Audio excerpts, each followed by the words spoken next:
মই সকলোকে ধন্যবাদ জনাইছোঁ আৰু টেঙাখাত প্ৰেছ ক্লাবৰ যিসকল কৰ্মকৰ্তা মই মোৰ আন্তৰিক চেনেহ আৰু অভিনন্দন জ্ঞাপন কৰিছোঁ। সাংবাদিকসকল হৈছে গণতন্ত্ৰৰ চতুৰ্থ স্তম্ভ। সাংবাদিক অবিহনে দেশৰ বিভিন্ন ক্ষেত্ৰত দেশ পৰিচালনা কৰাৰ ক্ষেত্ৰত চৰকাৰো ব্যৰ্থ হ'ব লগা হয়।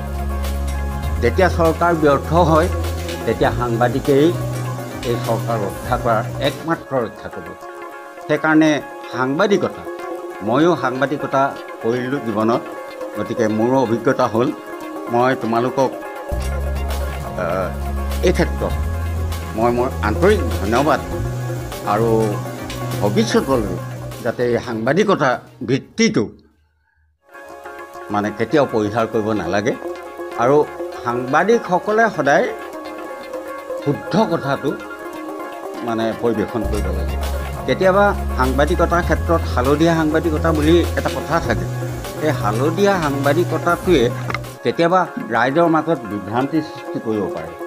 এতিয়া সাংবাদিকসকল এনেকুৱা যে মাগুৰ মাছে বোকাৰ মাজতে লেটিপিটি হৈ থাকে, কিন্তু তাৰ গাত বোকা লাগি নিছে।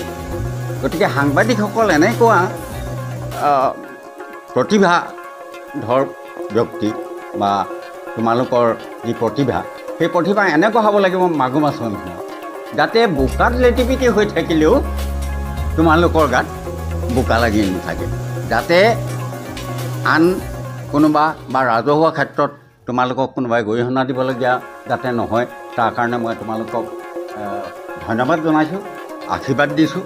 আৰু মই তোমালোকৰ শিক্ষাগুৰু হিচাপে তোমালোক সকলোৱে মোৰ ছাত্ৰ, গতিকে মই আজীৱন তোমালোকৰ লগত থাকিম আৰু তোমালোকৰ যেতিয়াই প্ৰয়োজন হয় তেতিয়াই মই আহিম আৰু মোৰ ওচৰলৈ তোমালোককো মই খোলা দুৱাৰ ৰাখিলোঁ। ধন্যবাদ।